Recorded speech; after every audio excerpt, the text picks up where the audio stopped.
rescue người ta. Rescue người ta. Rescue người ta là rescue ai? Rescue tiếng Việt là gì? Cứu người. Cứu người.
Con còn đứng nha con. Right here.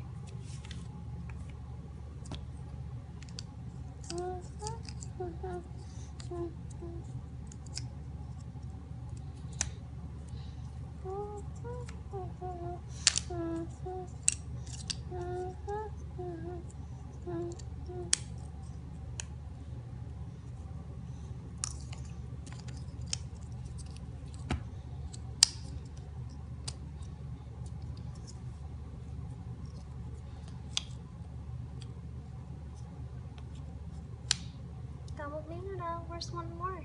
Do you see it? Con thấy không? Con muốn lên thử đi. Stand up please. Thấy không? Để ba đi tìm cho con nha. Sorry nè, bên đây lấy mình quên này.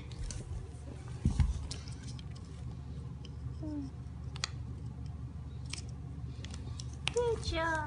So does it look like this? Well, what is this right here? It's fire truck. It's a fire truck. Nó có nhìn giống nhau không? Does it look the same? Does it look similar? Alike? Yes. Whoa. All right. And then so what's this right here? Đây là gì vậy? Đây là cái gì vậy? Cái window. Cái window hả? Cái window tiếng Việt là cái này là cái window, tiếng Việt là cái gì? Cửa sổ. Cái cửa sổ hả? Rồi trong đây cái cửa sổ đâu? Where's a window? This one window. This one window. This one is a window. This one is a window too. Đó cũng là cửa sổ nữa hả? And what's this right here? Cái này là cái gì vậy? Cái ladder. It's a ladder. Cái ladder tiếng Việt là cái gì?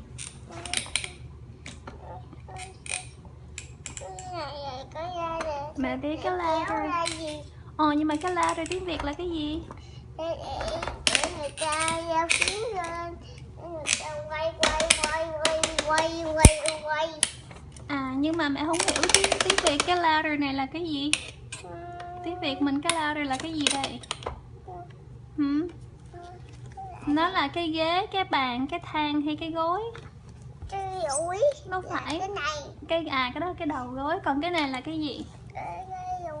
Cái bàn. Cái bàn, cái thang hay cái ghế?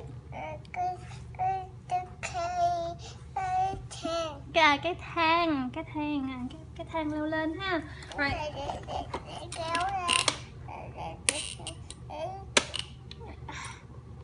Nhưng mà còn cái này là mẹ không biết là cái gì vậy? Cái này gọi là cái gì? It starts with a letter T. Cái này là cái gì? Turn, đúng rồi, turn gì? Turn gì? Cái này là turn gì? Turntable gì? Turntable mount. Turntable mount. Và còn cái này là cái gì đây? What's this right here? Turntable. Còn cái này là cái gì? Turntable. Turntable ở đây. Còn cái này? Té đó Thiện Tâm. What? Cái đó là cái gì? Và how many wheels? Và bao nhiêu bánh xe nó có? How many wheels are there? Bao nhiêu bánh xe vậy? Bánh xe, 2 bánh xe, 3 bánh xe, 4 bánh xe. 4 bánh xe. Tất cả là bao nhiêu cái? 2. Nó chạy. 1, 2, 3, 4. So how many wheels are there? Bao nhiêu bánh xe? How many wheels are there? Can you count for mommy? Con đếm cho mẹ đi. 2, 3. Can you count for me? 1, 1, 2, 3, 4. 4. So how many total? 1, 2. Mẹ hỏi how many total?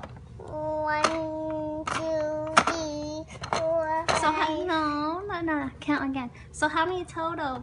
1, 2, 3, 4. So how many total? 4. 4 total. Okay. Very good. And let's see what else. Ooh. What's this? Well, you tell Mama what's that. I don't know. Oh, and what about right here? What's this right here? What's this? No, đây là cái gì vậy? What's this right here? Good fireman. Cái siren. Okay, it's a siren. And còn cái này là cái gì? Good also. The wiper. And go swish. Oh, swish. The wiper on the fire truck goes swish. Whoa. Rồi Tiền Tâm còn muốn coi gì nữa không? Vậy so cái này có giống cái xe fire truck này không? Dạ đúng. Dạ giống. Vậy so how many wheels on this fire truck? One fire truck. 1 wheel. 1 wheel. 2 wheels. 3 wheels. 3 wheels. So how many total? 3. 3. Vậy tất cả 3 tiếng Việt là mấy? Bao nhiêu bánh xe? 3. 3 hả? 3 bánh Nhưng xe. 3 tháng trong xe này. 3 bánh xe. Hồi trong đây có mấy cái thang? How many ladder? One ladder. 2 ladders. You sure? Tại cái này nó expand rồi đó, phải không? Okay. Good job. Thôi không có nhảy nào leo xuống này. Con còn muốn chơi gì nữa trong đây không? Anything else? Anything else? No? Are we done? Yeah. Yes. You want to? Are we done? Mình xong chưa? Xong con sẽ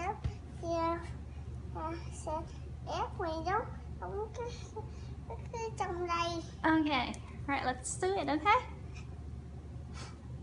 Let's do airplane and yeah. Airplane over there. Airplane là gì? Bye bye. Okay.